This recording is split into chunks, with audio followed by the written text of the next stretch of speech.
It was one of those crisp autumn evenings in Chicago that fools you into thinking life is a Hallmark movie, leaves swirling like confetti under the glow of Millennium Park's bean sculpture, the air buzzing with the distant hum of the L train. I was there with him, Alex, my boyfriend of 3 years, sipping overpriced lattes from a nearby Starbucks, laughing about our future. At 23, I was Sofia Ramirez, a fresh-faced marketing intern at a bustling ad agency in the Loop, dreaming of climbing the corporate ladder while building a life with the guy who swore I was his everything. Alex was the charming type, tall, with that disheveled hair and a smile that could sell ice to Eskimos.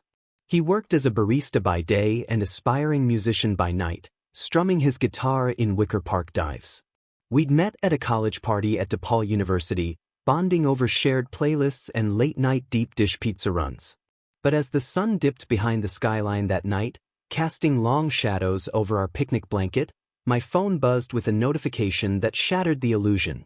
A DM from an anonymous account, a photo of Alex, lips locked with another woman in what looked like our favorite dive bar. The caption? "He's not yours anymore." My world tilted, the coffee turning bitter in my mouth. Little did I know, this was just the tip of the iceberg. Alex wasn't just cheating. He was a serial heartbreaker with a trail of broken souls. And when the full betrayal unfolded, my revenge wasn't petty vandalism or social media blasts. No, it was a calculated masterpiece that ensured he'd never trust love, never feel its warmth, never escape the prison of his own paranoia. Forever. Let's rewind to the beginning, because every epic downfall starts with the climb.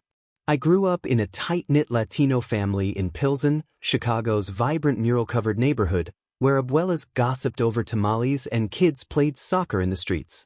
My parents worked double shifts, dad at a factory, mom as a nurse, instilling in me that hard work and loyalty were non-negotiable. I busted my ass through high school, earning a scholarship to DePaul, majoring in communications with a side of digital media. Alex entered my life sophomore year, at a frat party where he was DJing. He spun old-school hip-hop, and when our eyes met across the crowded basement, it was electric. "You're the rhythm I've been missing," he said, cheesy but effective. We dated exclusively from then on, or so I thought. Weekends were spent exploring the city, Navy Pier Ferris wheel rides, Art Institute visits, stolen kisses under the Buckingham Fountain spray. By 2024, we'd moved in together into a cozy one-bedroom in Logan Square, with exposed brick walls and a fire escape overlooking hipster cafes. I was thriving at my internship, creating viral campaigns for local brands like Giordano's Pizza. Alex? He claimed to be grinding on his music, but I started noticing red flags. Late nights, at the studio, unexplained charges on our joint card for Ubers to unfamiliar neighborhoods. I'd chalk it up to my imagination, gaslit by his assurances, "Babe, you're the only one." Until that fateful dim, heart-pounding, I confronted him that night in the park. He denied it at first, then crumbled. "It was a one-time thing, sophomore. She means nothing." But my gut screamed otherwise. I kicked him out, changed the locks, and dove into detective mode like a character from a true crime podcast. What I uncovered was a web of deceit that spanned years. Using his forgotten passwords, pro tip, don't use your dog's name, I accessed his old emails and socials. Alex had a pattern. He'd charm women on dating apps like Tinder and Hinge, even while in committed relationships. There were at least 5 others before me. A barista from his old job in Lincoln Park, a fellow musician from a gig in Austin, Texas. He'd told me that was a solo trip, even a classmate from his community college days. Screenshots of flirty texts, hotel receipts from trips I'd funded, and worst of all, a secret Instagram Finsta where he bragged about his conquests to a group of dude brothers.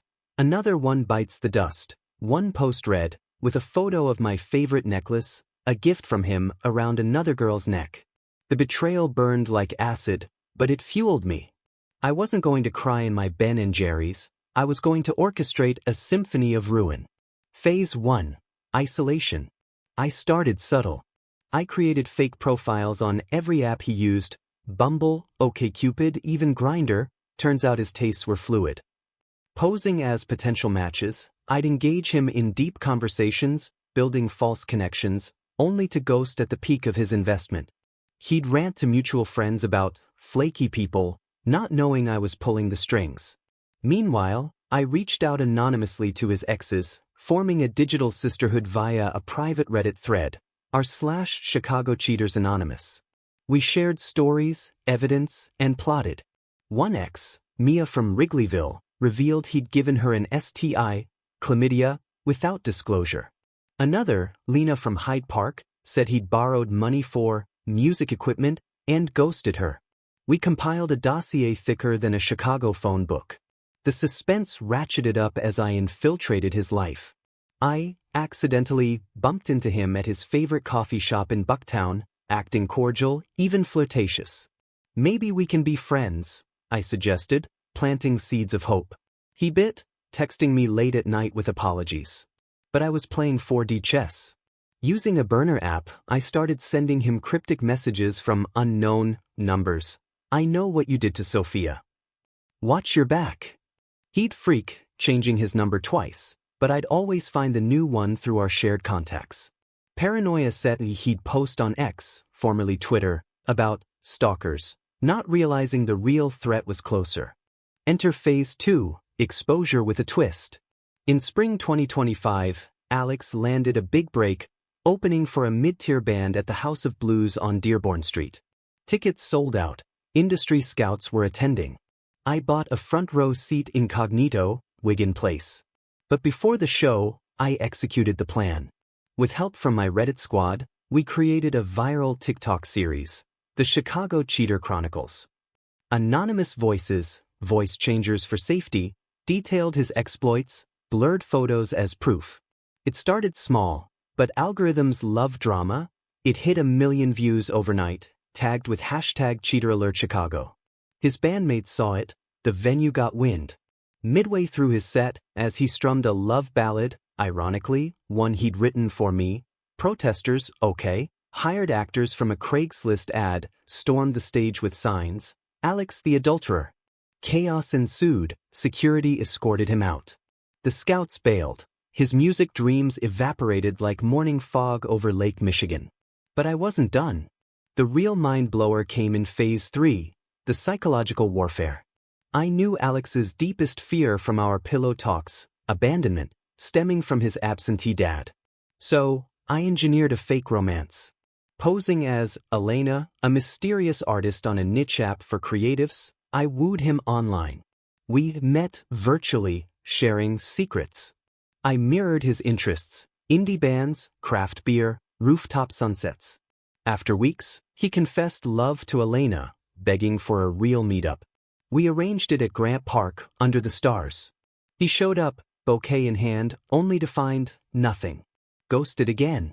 But here's the kicker. I'd hacked his calendar, easy with shared Google accounts, and scheduled overlapping dates, with bots mimicking his exes. He'd rush from one no-show to another, sweating through Chicago's humid summer, convinced the universe was conspiring against him. The climax hit in fall 2025.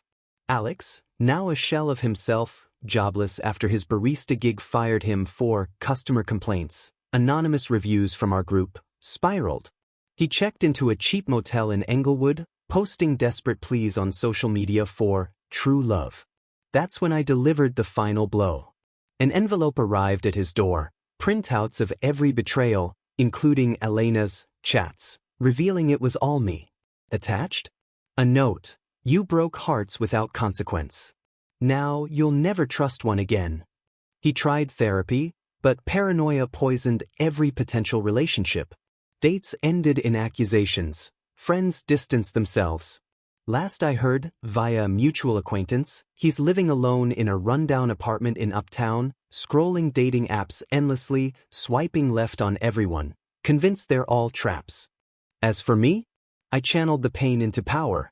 My ad agency promoted me to junior exec. I launched a podcast, Heartbreak Heroes, sharing stories of resilience, monetized with sponsors like Bumble and BetterHelp. I even dated again, a kind architect from the Gold Coast who treats me like gold. Sitting now in my new high-rise overlooking the Chicago River, toasting with a glass of Malbec, I ponder the ruins I orchestrated. Revenge isn't about destruction, it's about justice, a reminder that in America's melting pot of dreams and deceptions, karma can be engineered. Alex? He'll never love again, trapped in a cage of his own making, while I soar free. The end of his story is the triumphant start of mine.